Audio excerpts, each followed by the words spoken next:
السلام علیکم ورحمۃ اللہ وبرکاتہ۔ عزیز دوستو، آج میں ایک ایسی علامت جو اکثر شوگر کے مریضوں میں دیکھی جاتی ہے، شوگر کے بغیر بھی ہو سکتی ہے، پیشاب میں البیومن آنا۔ پیشاب میں البیومن آنا کی بہترین اور آسان ترین علاج کے ساتھ حاضر ہوں۔ میں تھوڑا سا تعارف کرانا چاہتا ہوں۔ بول زلالی اسے یونانی میں کہتے ہیں، ڈاکٹری میں البیومن۔ یہ ایک ایسا مادہ ہے جو تمام جانداروں، حیوانات اور نباتات کی بناوٹ و ساخت میں پایا جاتا ہے۔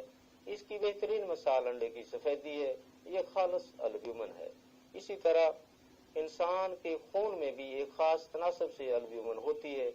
اگر یہ زیادہ ہو جائے تو گردوں کے ذریعے خارج ہونے لگتی ہے۔ اکثر مریض اسے دیکھ کر جریان منی کی شکایت کرتے ہیں۔ یہ کمیت کے لحاظ سے پیشاب سے ہلکی ہوتی ہے، اس لیے جب مثانہ سے پیشاب خارج ہونے لگتا ہے تو اکثر پیشاب سے پہلے خارج ہوا کرتی ہے۔ اس کے آنے کی وجہ کیا ہے، اسباب کیا ہیں؟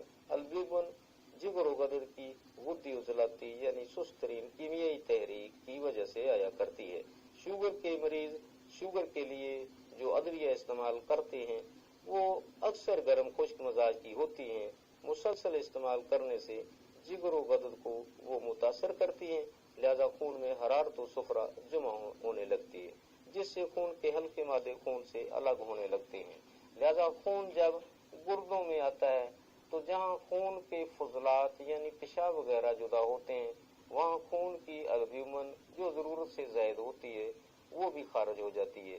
یہ مرض جگر کی ہے، گردوں کی نہیں، لہذا گردوں کا علاج کرنے سے یہ مرض جان نہیں چھوڑے گی، اس لیے اس کا علاج نہیں ہو سکتا ایلوپیتھی میں، کیونکہ ان لوگوں نے گردوں کا ہی علاج کرنا ہے۔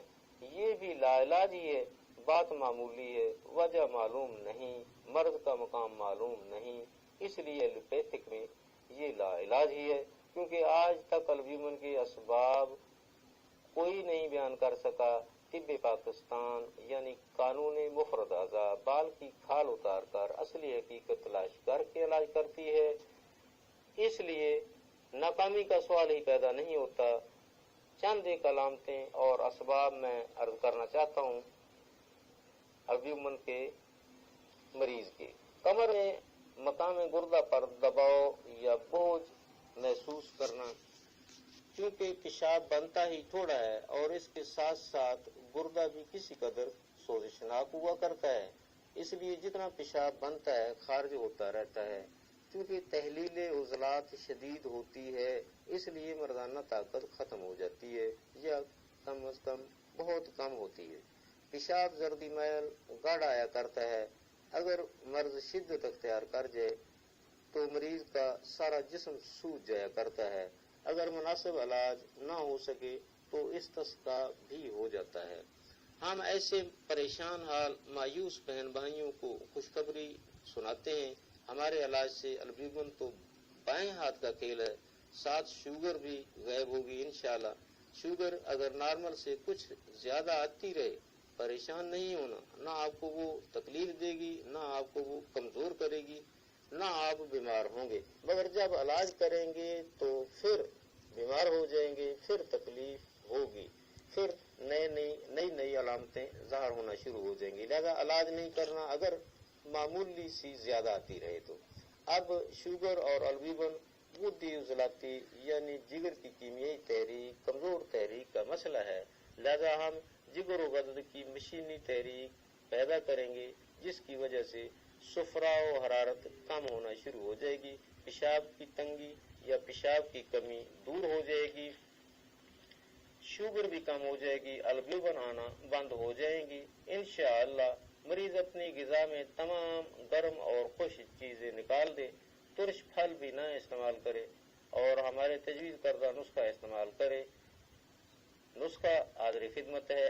سنگ، سرماہی، نمک مولی، جوخار، ریون خطائی، ہم وزن لے کر باریک صفو بنا لیں، 500 mg کیپسول بھر لیں، 2 کیپسول صبح دوپہر شام۔